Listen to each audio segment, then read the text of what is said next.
Hello, friends. If you're new, welcome to my channel. Why don't you go down there, hit the subscribe button, and ring the bell so you don't miss any episodes. As for my fans and subscribers, I really do appreciate you. Welcome back. Today's topic, the origins of Satan and Christian suffering. Now, Christians, this is true Christian suffering. The early Christian movement had major success, mainly among the poor and illiterate. Origen excuses this because, according to him, this demographic, quote-unquote, necessarily outnumbered the educated. However, some intelligent and learned, like him and Justin, had converted. Celsus warned Christians that if they proved insubordinate to the daemons would punish them, thereby agreeing with the Christians that the daemons instigated persecution. He even argued that they were justified in doing so because they were rebelling against the daemons. Celsus pointed out that while Christians endured persecution for Jesus, the one they called the quote-unquote Son of God never stepped in to either defend or revenge his followers. Actually, that's quite an astute observation. Although Origen admitted that it seemed the evil had won, he insisted that for the saints, suffering and death were not catastrophes. He wrote that when the souls of the martyrs leave their bodies, they break the power of the demons and actually hasten the demons' end.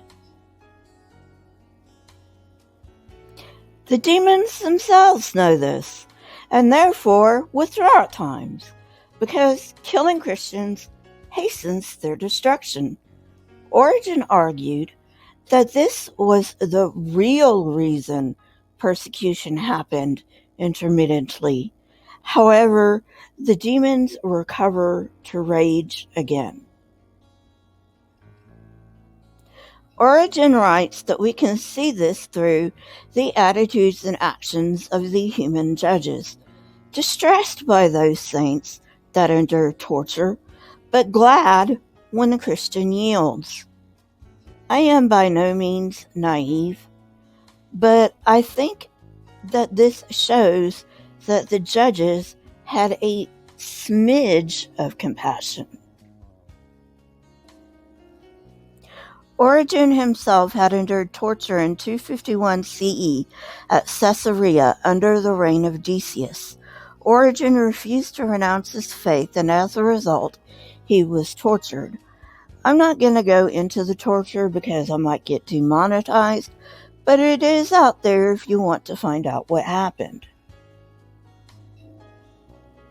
One of his friends wrote that Origen's torture only ended after the judge explored all avenues to avoid sentencing him to death.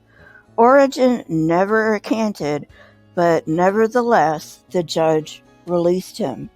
So, yes, Origen got tortured, but he didn't make the ultimate sacrifice. So I'm not sure what sense this makes.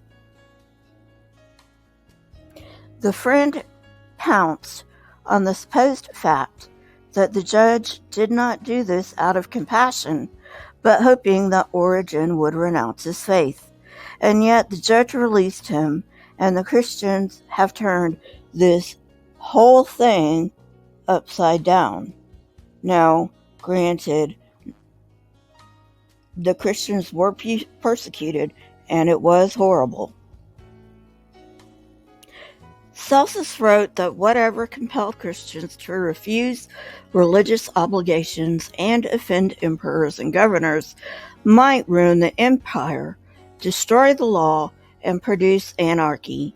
He demanded Christians, like all under Rome, should help the common good, cooperate when it was right, and fight should the need arise. I'm not blaming the victims here, but Celsus was right to a certain degree. Many early Christians, including Origen, if you remember that story, went out looking for a fight, and many did not recognize Caesar as the rightful ruler. Origen responded that Christians helped the emperor through prayer.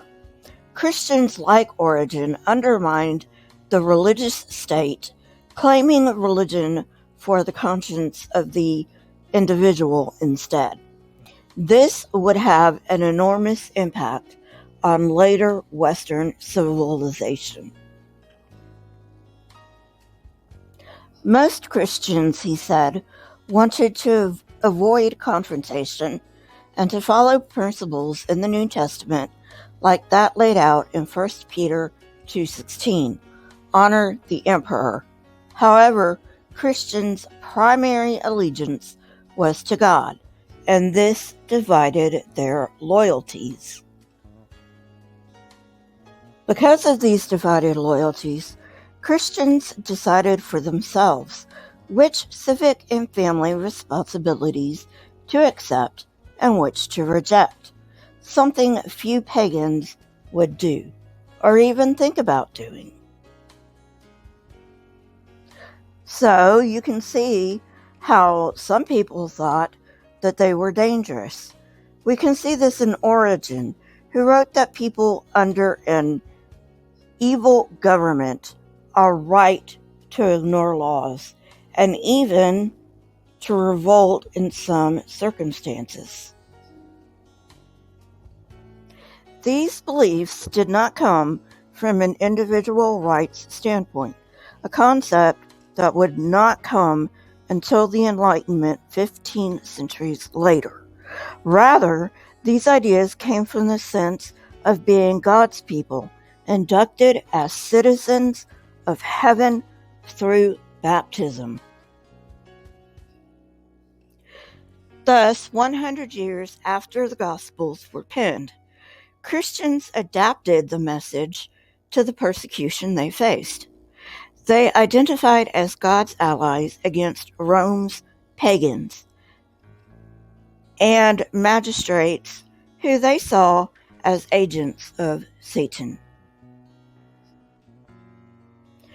However, church leaders also saw Satan as the traditional Jewish Satan as the enemy within, because they also saw enemies within the Christian movement in the form of dissidents, also known as heretics.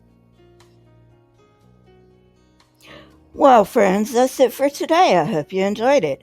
If you did, hit that like button, press the subscribe button, and if you want to know when I come out with new content, hit the bell next to the subscribe button. My Twitter, Discord, email, PayPal, website, and Teespring links are in the description. If you would like to support this channel, you may do so on PayPal. If you would like something back for your money, you can go on my website or Teespring sites. Both of them have merchandise. Please leave comments in the comment section. Not only do I love hearing from you, but it also triggers the YouTube algorithm. Keep learning and searching for truth. Here are a few videos from my library if you have not watched them yet. Go ahead and watch them and tell me what you think. Until next time, friends, stay safe and goodbye.